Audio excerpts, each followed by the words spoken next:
जी स्वागत है तुहाडा सारिਆਂ ਦਾ ਤੁਹਾਡੇ ਆਪਣੇ YouTube channel SK study points ਦੇ ਉੱਪਰ ਤੇ ਅੱਜ ਆਪਾਂ ਗੱਲ ਕਰਾਂਗੇ ਵੈਦਿਕ ਕਾਲ ਦੇ ਬਾਰੇ ਵਿੱਚ। ਵੈਦਿਕ ਕਾਲ ਨੂੰ ਆਰੀਆ ਸਭਿਅਤਾ ਦੇ ਨਾਮ ਨਾਲ ਵੀ ਜਾਣਿਆ ਜਾਂਦਾ ਹੈ ਤੇ ਇਹਦੇ ਵਿੱਚ ਆਪਾਂ ਦੇਖਾਂਗੇ ਕਿ ਜਿਹੜੀ ਆਰੀਆ ਸਭਿਅਤਾ ਹੈਗੀ ਉਹ ਕਿਸ ਤਰ੍ਹਾਂ ਨਾਲ ਅੱਗੇ ਚੱਲ ਕੇ ਡਿਵੈਲਪ ਹੁੰਦੀ ਚਲੀ ਗਈ। ਸਿੰਧ ਸੰਸਕ੍ਰਿਤੀ ਦੇ ਬਾਅਦ ਜਿਹੜੀ ਸੰਸਕ੍ਰਿਤੀ ਜਾਂ ਸਭਿਅਤਾ ਦਾ ਜਿਹੜਾ ਵਿਕਾਸ ਹੋਇਆ ਉਸੇ ਨੂੰ ਹੀ ਵੈਦਿਕ ਸਭਿਅਤਾ ਜਾਂ ਆਰੀਆ ਸਭਿਅਤਾ ਦੇ ਨਾਮ ਨਾਲ ਵੀ ਜਾਣਿਆ ਜਾਂਦਾ है। तो मेनली जो भारत का इतिहास है आर्य सभ्यता का इतिहास ही मन्निया जाता है। इस तो बाद इस जोड़ा काल है ये जी वेदों की रचना की गई, जोड़े 4 वेद इस टाइम पर रचे गए हैं उन्होंने ऋग्वेद, सामवेद, यजुर्वेद ते अथर्ववेद आते हैं। तो वेदों के नाम से ही इसनों जोड़ा वैदिक काल का नाम दिता गया है। इस तो बाद आप देखेंगे जी ऋग्वेद हैगी है इस टाइम की जी सब तो पुरानी पुस्तक है, आप कह सकते हैं सब तो पुराना जोड़ा ग्रंथ लिखा गया है वो ऋग्वेद ही है। इहदे जोड़े जिन्ने भी देवते हुए ने उन्होंने बारे में जोड़े मंत्रों के जोड़ा संग्रह किया गया है उन्होंने प्रशंसा की गई है इस जी पुस्तक के। तो जोड़े मंत्र ने जां जिहड़ी ये पुस्तक हैगी है किसी एक व्यक्ति द्वारा नहीं लिखी गई, अनेकों विद्वाना जोड़े है काफ़ी सारे विद्वाना ने रल के इस जोड़ा ग्रंथ की रचना की, जां आप कह सकते हैं कि उहदे विच जिहड़े मंत्र वगैरह उन्होंने लिखे ने तो इन्हों इकट्ठा करके इस ग्रंथ की जी बाद विच रचना कर दी गई, इनू इकट्ठा कर दिता गया। इस दे नाल जिहड़ा ये वेद आ जिहड़ा होंद विच आया। तो इस तो बाद भी बहुत सारिया जिहड़ियां ग्रंथों की रचना की जाती रही है। तो ये जोड़े ग्रंथ जोड़े लिखे गए हैं उस तो बाद ये वेदों के उपर व्याख्या जिन्होंने आप टीका बोल सकते हैं उन्होंने जी रचना की जाती रही है। उन्होंने तो बाद होर ग्रंथ जिमें बाकियों के जोड़ा कर्मकांडा की भी व्याख्या की गई है। तो जोड़े कुछ धर्म दर्शन के नाल संबंधित भी ग्रंथ जोड़े रचना की गई जिन्हों की धर्म ग्रंथों के नाल भी संबंधित ने। वैदिक काल में जोड़ा अगे चल के दो भागों में वंडिया गया है, उत्तर वैदिक काल तो पूर्व वैदिक काल। जोड़ा पूर्व वैदिक काल है उन्होंने ऋग्वैदिक काल भी बोलिया जाता है। ऋग्वैदिक काल का जोड़ा टाइम हैगा है वो 1500 तो लैके 1000 BC तक का टाइम जोड़ा मन्निया जाता है ऋग्वैदिक काल।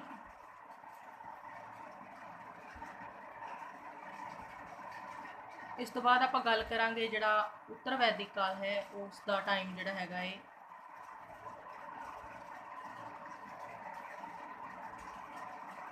1000 BC तो 600 BC। जे आप ऋग्वेद के संकलन की गल करते हैं जिस तरह आप इतने देखा है कि जोड़ा सुक्त वगैरह ने जोड़े लिखे गए हैं काफ़ी सारे जोड़े विद्वानों द्वारा लिखे गए हैं। इस ग्रंथ का जोड़ा संकलन करन जिस व्यक्ति ने किया है जां जिसनों आप बोल सकते हैं कि इस जिन्ने भी मंत्र हुए हैं उन्होंने एक पुस्तक के विच लिखण का कार्य जोड़े व्यक्ति ने किया है उन्होंने नाम हैगा है महर्षि कृष्ण देवपायन। इन्हों वेद व्यास के नाम नाल भी जाना जाता है जिस व्यक्ति ने इस ग्रंथ को जोड़ा संकलित किया है। जेकर आप ऋग्वेद के मंत्रों की गल करिए तो इहदे जोड़े मंत्र ने वो है 10,580 मंत्र ने। तो उस तो बाद आप गल करांगे सामवेद के बारे में। सामवेद ग्रंथ जोड़ा है वो ऋग्वेद के नाल ही जोड़ा आप कह सकते हैं जुड़िया हुआ है। तो इहदे ऋग्वेद सामवेद के सिर्फ जोड़े 75 मंत्र ने वो सामवेद के अपने ने, तो बाकी के जिन्ने भी मंत्र उहदे ऐड ने उहदे सारे ऋग्वेद द्वारा ही लए गए, ऋग्वेद विचों ही लए गए हैं। सामवेद के टोटली जोड़े ने वो 1549 मंत्र ने, इन्हों 75 ये अपने ने, तो बाकी ऋग्वेद के विचों लए गए। इस तो बाद आप गल करांगे कि जोड़ा ये ग्रंथ है ये संगीत के नाल संबंधित है। उस तो बाद आप गल करांगे यजुर्वेद के बारे में। यजुर्वेद जोड़ा ग्रंथ है वो कर्मकांड नाल संबंधित है। ये पोइट्री तो प्रोस जिन्हों आप बोलते हैं कि नावल जां कविता के रूप में इनकी रचना की गई हैगी, दोनों ही रूपों के। इहदे 1990 मंत्र ने टोटली। जिहड़ा पंडित द्वारा इसनूं गाया जाता है उन्होंने अधर्व्यू बोलिया जाता है उस पंडित को। ऋग्वेद नूं गाउण वाला जिहड़ा पंडित है उसनूं होता बोलिया जाता है, तो जिहड़ा सामवेद नूं गाउण वाला पंडित है उन्होंने उद्गाता बोलिया जाता है। तो इस वाले पंडित नूं अधर्व्यू बोलिया जाता है। उस तो बाद आप गल करांगे अथर्ववेद के बारे में। जिहड़ा अथर्ववेद ग्रंथ हैगा ये ग्रंथ जादू टूणे के नाल संबंधित हैगा है। तो इस जिहड़ा ग्रंथ की रचना हैगी है वो अथर्वा ऋषि द्वारा की गई सी। ते इस ग्रंथ नूं जिहड़ा गाउण वाला पंडित हैगा उसनूं ब्रह्मा बोलिया जाता है। ਇਹ ਜਿਹੜਾ ਗ੍ਰੰਥ ਹੈ ਇਹ ਸਭ ਤੋਂ ਵੱਧ ਲੋਕਪ੍ਰਿय ਗ੍ਰੰਥ ਹੈ, ਕਿਉਂਕਿ ਇਹ ਗ੍ਰੰਥ ਜਾਦੂ ਟੂਣੇ ਦੇ ਨਾਲ ਸੰਬੰਧਿਤ ਹੈਗਾ ਹੈ ਤੇ ਭੂਤ ਪ੍ਰੇਤ ਬਾਰੇ ਇਹਦੇ ਵਿੱਚ ਮੰਤਰ ਐਡ ਕੀਤੇ ਗਏ ਨੇ, ਜਾਂ ਆਪਾਂ ਕਹਿ ਸਕਦੇ ਹਾਂ ਕਿ ਇਹ ਇਸੇ ਨਾਲ ਹੀ ਸੰਬੰਧਿਤ ਹੈਗਾ ਹੈ ਤੇ ਇਹਦੇ ਵਿੱਚ ਅੰਧ ਵਿਸ਼ਵਾਸਾਂ ਦਾ ਵਰਣਨ ਕੀਤਾ ਗਿਆ ਹੈ ਜਾਂ ਫਿਰ ਭੂਤ ਪ੍ਰੇਤ ਤੋਂ ਮੁਕਤੀ ਪਾਉਣ ਦੇ ਬਾਰੇ ਵਿੱਚ ਵੀ ਗੱਲ ਕੀਤੀ ਗਈ ਹੈ। ਤੇ ਇਹਦੇ ਵਿੱਚ ਜਿੰਨੇ ਵੀ ਆਪਾਂ ਕਹਾਂਗੇ ਕਿ ਜਿਹੜੇ ਮਹਾਜਨਪਦ ਹੋਏ ਨੇ 16, ਉਹਨਾਂ ਦੇ ਵਿੱਚੋਂ ਮਗਧ ਤੇ ਅੰਗ ਦਾ ਇਹਦੇ ਵਿੱਚ ਉਲੇਖ ਕੀਤਾ ਗਿਆ ਹੈ ਅਥਰਵਵੇਦ ਦੇ ਵਿੱਚ। ਵੇਦਾਂ ਤੋਂ ਬਾਅਦ ਚੱਲ ਕੇ ਜਿੰਨੇ ਵੀ ਗ੍ਰੰਥ ਲਿਖੇ ਗਏ ਨੇ ਉਹ ਵੇਦਾਂ ਦੇ ਉੱਪਰ ਜਿਹੜੇ ਆਪਾਂ ਕਹਿ ਸਕਦੇ ਹਾਂ ਵਿਆਖਿਆ ਕੀਤੀ ਗਈ ਹੈ ਵੇਦਾਂ ਦੀ। ਉਹਨਾਂ ਦੇ ਵਿੱਚ ਜਿਹੜੇ ਮੁੱਖ ਹੈਗੇ ਨੇ ਬ੍ਰਹਮਣ, ਆਰਣਯਕ, ਸੂਤਰ ਤੇ ਉਪਨਿਸ਼ਦ ਹੈਗੇ ਨੇ। ਇਹਨਾਂ ਦੇ ਬਾਰੇ ਵਿੱਚ ਆਪਾਂ ਸਭ ਤੋਂ ਪਹਿਲਾਂ ਦੇਖਾਂਗੇ ਬ੍ਰਹਮਣ ਦੇ ਬਾਰੇ ਵਿੱਚ। ਇਹਦੇ ਵਿੱਚ ਜਿਹੜਾ ਬ੍ਰਹਮਣ ਹੈਗਾ ਏ, ਸਭ ਤੋਂ ਪਹਿਲਾਂ ਆਪਾਂ ਰਿਗਵੇਦ ਦੀ ਗੱਲ ਕਰਾਂਗੇ। ਜਿਹੜੇ ਰਿਗਵੇਦ ਦੇ ਬ੍ਰਹਮਣ ਨੇ ਉਹਨਾਂ ਦੇ ਵਿੱਚ ਹੈਗਾ ਏ ਇਤਰੇ ਬ੍ਰਹਮਣ ਤੇ ਕੌਸ਼ਿਕੀ ਬ੍ਰਹਮਣ। ਰਿਗਵੇਦ ਦੇ ਜਿਹੜੇ 2 ਬ੍ਰਹਮਣ ਨੇ, ਇਤਰੇ ਤੇ ਕੌਸ਼ਿਕੀ।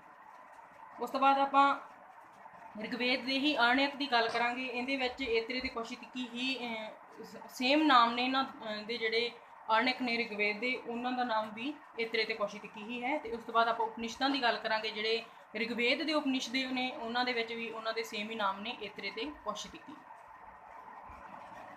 ਰਿਗਵੇਦ ਦੇ ਬ੍ਰਹਮਣ, ਆਰਣਯਕ ਤੇ ਉਪਨਿਸ਼ਦਾਂ ਦੇ ਬਾਰੇ ਵਿੱਚ ਗੱਲ ਕਰਨ ਤੋਂ ਬਾਅਦ ਆਪਾਂ ਸੈਕਿੰਡ ਗੱਲ ਕਰਾਂਗੇ ਸਾਮਵੇਦ ਦੇ ਬਾਰੇ ਵਿੱਚ। ਸਾਮਵੇਦ ਦੇ ਜਿਹੜੇ ਬ੍ਰਹਮਣ ਹੈਗੇ ਨੇ ਉਹਨਾਂ ਦੇ ਵਿੱਚ ਤਾਂਡੇ ਤੇ ਯਮਿਨੀ ਹੈਗੇ ਨੇ, ਇਹਨਾਂ ਦੇ ਜਿਹੜੇ ਸਾਮਵੇਦ ਦੇ ਬ੍ਰਹਮਣ ਨੇ। ਉਸ ਤੋਂ ਬਾਅਦ ਆਪਾਂ ਜੇ ਆਰਣਯਕ ਦੀ ਗੱਲ ਕਰੀਏ, ਸਾਮਵੇਦ ਦੇ ਹੀ ਆਰਣਯਕ ਦੀ ਗੱਲ ਕਰਾਂਗੇ ਆਪਾਂ। ਇਹਦੇ ਵਿੱਚ ਹੈਗੇ ਨੇ ਯਮਿਨੀ ਤੇ ਸਾਂਦੋਗ ਆਰਣਯਕ, ਜਿਹੜੇ 2 ਹੈਗੇ ਨੇ ਇਹਦੇ ਵੀ ਮੇਨ। ਇਸ ਤੋਂ ਬਾਅਦ ਆਪਾਂ ਗੱਲ ਕਰਾਂਗੇ ਉਪਨਿਸ਼ਦਾਂ ਦੇ ਬਾਰੇ ਵਿੱਚ। ਸਾਮਵੇਦ ਦੇ ਉਪਨਿਸ਼ਦਾਂ ਦੀ ਗੱਲ ਕਰਾਂਗੇ ਤਾਂ ਉਹਦੇ ਵਿੱਚ ਹੈਗੇ ਨੇ ਸਾਂਦੋਗਯ ਤੇ ਯਮਿਨੀ, ਜਿਹੜੇ 2 ਹੈਗੇ ਨੇ ਉਪਨਿਸ਼ਦ ਨੇ ਸਾਮਵੇਦ ਦੇ। ਉਸ ਤੋਂ ਬਾਅਦ ਹੁਣ ਆਪਾਂ ਗੱਲ ਕਰਾਂਗੇ ਯਜੁਰਵੇਦ ਦੇ ਬਾਰੇ ਵਿੱਚ। ਯਜੁਰਵੇਦ ਦੇ ਜਿਹੜੇ ਬ੍ਰਹਮਣ ਹੈਗੇ ਨੇ ਉਹਨਾਂ ਦੇ ਵਿੱਚ ਸਤਪਥ ਤੇ ਕ੍ਰਿਸ਼ਨ ਜਿਹੜਾ ਹੈਗਾ ਏ, ਇਹਨਾਂ ਦੇ ਯਜੁਰਵੇਦ ਦੇ ਬ੍ਰਹਮਣ ਹੈਗੇ ਨੇ। ਉਸ ਤੋਂ ਬਾਅਦ ਆਪਾਂ ਗੱਲ ਕਰਾਂਗੇ ਆਰਣਯਕ। ਜੇ ਆਪਾਂ ਯਜੁਰਵੇਦ ਦੇ ਆਰਣਯਕ ਦੀ ਗੱਲ ਕਰਾਂਗੇ ਤਾਂ ਇਹਦੇ ਵਿੱਚ ਬ੍ਰਿੰਦਾਰਣਯਕ ਹੈਗਾ ਏ। ਉਸ ਤੋਂ ਬਾਅਦ ਤੈਤਰੀ ਤੇ ਸਤਪਥ ਜਿਹੜੇ ਇਹਦੇ ਆਰਣਯਕ ਹੈਗੇ ਨੇ ਯਜੁਰਵੇਦ ਦੇ। ਉਸ ਤੋਂ ਬਾਅਦ ਆਪਾਂ ਗੱਲ ਕਰਦੇ ਹਾਂ ਉਪਨਿਸ਼ਦਾਂ ਦੇ ਬਾਰੇ ਵਿੱਚ। ਤੇ ਇਹਦੇ ਵਿੱਚ ਬ੍ਰਿੰਦਾਰਣਯਕ, ਕਠੋਪਨਿਸ਼ਦ, ਸ਼ਵੇਤਾਸ਼ਵਰ, ਮੈਤਰਾਇਣੀ, ਮਹਾਨਾਰਾਇਣ, ਈਸ਼ੋਪਨਿਸ਼ਦ, ਇਹਦੇ ਜਿਹੜੇ ਉਪਨਿਸ਼ਦ ਹੈਗੇ ਨੇ ਯਜੁਰਵੇਦ ਦੇ। ਉਸ ਤੋਂ ਬਾਅਦ ਆਪਾਂ ਗੱਲ ਕਰਾਂਗੇ ਅਥਰਵਵੇਦ ਦੇ ਬਾਰੇ ਵਿੱਚ। ਜਿਹੜਾ ਅਥਰਵਵੇਦ ਦਾ ਬ੍ਰਹਮਣ ਹੈਗਾ ਏ ਉਹ ਗੋਪਤ ਹੈਗਾ ਏ। ਤੇ ਉਸ ਤੋਂ ਬਾਅਦ ਜਿਹੜਾ ਆਰਣਯਕ, ਅਥਰਵਵੇਦ ਦਾ ਆਰਣਯਕ ਕੋਈ ਨਹੀਂ ਹੈ। ਇਸ ਤੋਂ ਬਾਅਦ ਆਪਾਂ ਉਪਨਿਸ਼ਦਾਂ ਦੀ ਗੱਲ ਕਰੀਏ, ਅਥਰਵਵੇਦ ਦੇ ਉਪਨਿਸ਼ਦਾਂ ਦੀ ਗੱਲ ਕਰਾਂਗੇ ਤਾਂ ਉਹਦੇ ਵਿੱਚ ਮੰਦੂਕ ਉਪਨਿਸ਼ਦ, ਪ੍ਰਸ਼ਨੋਪਨਿਸ਼ਦ ਅਤੇ ਮੰਡੂਕਿਆ ਉਪਨਿਸ਼ਦ, ਇਹਦੇ ਜਿਹੜੇ 3 ਹੈਗੇ ਨੇ। ਆਰਣਯਕ ਅਥਰਵਵੇਦ ਦਾ ਕੋਈ ਵੀ ਆਰਣਯਕ ਮੌਜੂਦ ਨਹੀਂ ਹੈਗਾ। ਮੰਡੂਕਿਆ ਉਪਨਿਸ਼ਦ ਦੀ ਜੇ ਆਪਾਂ ਗੱਲ ਕਰਦੇ ਹਾਂ ਤਾਂ ਇਹ ਅਥਰਵਵੇਦ ਦਾ ਸਭ ਤੋਂ ਜਿਹੜਾ ਛੋਟਾ ਉਪਨਿਸ਼ਦ ਹੈਗਾ ਹੈ, ਮੰਡੂਕਿਆ ਉਪਨਿਸ਼ਦ। ਇਸ ਤੋਂ ਬਾਅਦ ਆਪਾਂ ਗੱਲ ਕਰਾਂਗੇ ਸੂਤਰਾਂ ਦੇ ਬਾਰੇ ਵਿੱਚ। ਤੇ ਇਹਦੇ ਵਿੱਚ ਆਪਾਂ ਦੇਖਾਂਗੇ ਕਿ ਕਿਹੜੇ-ਕਿਹੜੇ ਸੂਤਰ ਹੈਗੇ ਨੇ। ਸੂਤਰਾਂ ਦੇ ਵਿੱਚ ਆਪਾਂ ਦੇਖਾਂਗੇ ਜਿਹੜੇ ਸੂਤਰ ਨੇ ਇਹ 3 ਨੇ। ਇਹਨਾਂ ਦੇ ਵਿੱਚ ਜਿਹੜੇ ਸ਼ਰੌਤ ਸੂਤਰ, ਗ੍ਰਹਿ ਸੂਤਰ ਤੇ ਧਰਮ ਸੂਤਰ ਮੇਨ ਆਉਂਦੇ ਨੇ। ਤੇ ਸ਼ਰੌਤ ਸੂਤਰ ਦੀ ਜੇ ਆਪਾਂ ਗੱਲ ਕਰੀਏ ਤਾਂ ਇਹਦੇ ਵਿੱਚ ਯੱਗ ਜਿਹੜੇ ਕੀਤੇ ਜਾਂਦੇ ਸੀ ਉਹਨਾਂ ਦੇ ਨਾਲ ਸੰਬੰਧਿਤ ਨਿਯਮ ਵਗੈਰਾ ਦਿੱਤੇ ਗਏ ਨੇ ਕਿ ਕਿਹੜੇ ਯੱਗ ਕਿਸ ਤਰ੍ਹਾਂ ਜਿਹੜੇ ਕਰਨੇ ਨੇ, ਉਹਨਾਂ ਦੇ ਨਾਲ ਸੰਬੰਧਿਤ ਜਾਣਕਾਰੀ ਵਗੈਰਾ ਦਿੱਤੀ ਗਈ ਹੈ। ਗ੍ਰਹਿ ਸੂਤਰ ਦੀ ਗੱਲ ਕਰੀਏ ਤਾਂ ਗ੍ਰਹਿ ਸੂਤਰ ਦੇ ਵਿੱਚ ਜਿਹੜੇ ਘਰ ਦੇ ਵਿੱਚ ਜਿਹੜੇ ਕਰਮਕਾਂਡ ਵਗੈਰਾ ਕੀਤੇ ਜਾਂਦੇ ਨੇ ਉਹਨਾਂ ਦੇ ਨਾਲ ਸੰਬੰਧਿਤ ਜਾਣਕਾਰੀ ਦਿੱਤੀ ਗਈ ਹੈ। ਉਸ ਤੋਂ ਬਾਅਦ ਧਰਮ ਸੂਤਰ ਦੀ ਗੱਲ ਕਰਾਂਗੇ ਤਾਂ ਜਿਹੜੇ ਧਾਰਮਿਕ ਸੂਤਰ ਨੇ ਉਹਨਾਂ ਦੇ ਵਿੱਚ ਰਾਜਨੀਤਿਕ, ਸਮਾਜਿਕ, ਧਾਰਮਿਕ ਜਿਹੜੇ ਕਰਤੱਵ ਹੁੰਦੇ ਨੇ ਉਹਨਾਂ ਦੇ ਬਾਰੇ ਵਿੱਚ ਵੀ ਜਾਣਕਾਰੀ ਦਿੱਤੀ ਗਈ ਹੈ ਧਰਮ ਸੂਤਰ ਦੇ ਵਿੱਚ। ਤੇ ਇਸ ਤੋਂ ਬਾਅਦ ਆਪਾਂ ਦੇਖਦੇ ਹਾਂ ਕਿ ਜਿਹੜੀ ਇਹ ਕਾਲ ਹੈਗਾ ਹੈ ਉਸ ਨੂੰ ਵੈਦਿਕ ਕਾਲ ਕਿਹਾ ਜਾਂਦਾ ਹੈ ਤੇ ਇਹਦੇ ਨਾਲ ਹੀ ਇਹਨੂੰ ਆਰੀਆ ਸੱਭਿਅਤਾ ਦਾ ਵੀ ਕਾਲ ਕਿਹਾ ਜਾਂਦਾ ਹੈ। ਤੇ ਇਹ ਜਿਹੜਾ ਪਹਿਲੇ ਕਾਲ ਨੂੰ ਰਿਗਵੈਦਿਕ ਕਾਲ ਕਿਹਾ ਜਾਂਦਾ ਹੈ। ਇਹ ਜਿਹੜਾ ਰਿਗਵੈਦਿਕ ਕਾਲ ਹੈਗਾ ਉਹਨੂੰ 2 ਭਾਗਾਂ ਵਿੱਚ ਵੰਡਿਆ ਗਿਆ ਹੈ। ਪਹਿਲੇ ਕਾਲ ਨੂੰ ਰਿਗਵੈਦਿਕ ਕਾਲ ਜਾਂ ਆਰੰਭਿਕ ਕਾਲ ਆਰੰਭਿਕ ਵੈਦਿਕ ਕਾਲ ਬੋਲਿਆ ਜਾਂਦਾ ਹੈ। ਤੇ ਇਸ ਤੋਂ ਜਿਹੜਾ ਦੂਸਰਾ ਵਾਲਾ ਭਾਗ ਹੈ ਉਸ ਨੂੰ ਉੱਤਰ ਵੈਦਿਕ ਕਾਲ ਬੋਲਿਆ ਜਾਂਦਾ ਹੈ। ਤੇ ਇਸ ਦੇ ਨਾਲ ਹੀ ਜਿਹੜੀ ਇਹ ਵੀਡੀਓ ਇੱਥੇ ਹੀ ਸਮਾਪਤ ਹੁੰਦੀ ਹੈ। ਤੇ ਉਮੀਦ ਹੈ ਤੁਹਾਨੂੰ ਵੀਡੀਓ ਜਿਹੜੀ ਪਸੰਦ ਆਏਗੀ। ਬਹੁਤ ਬਹੁਤ ਧੰਨਵਾਦ।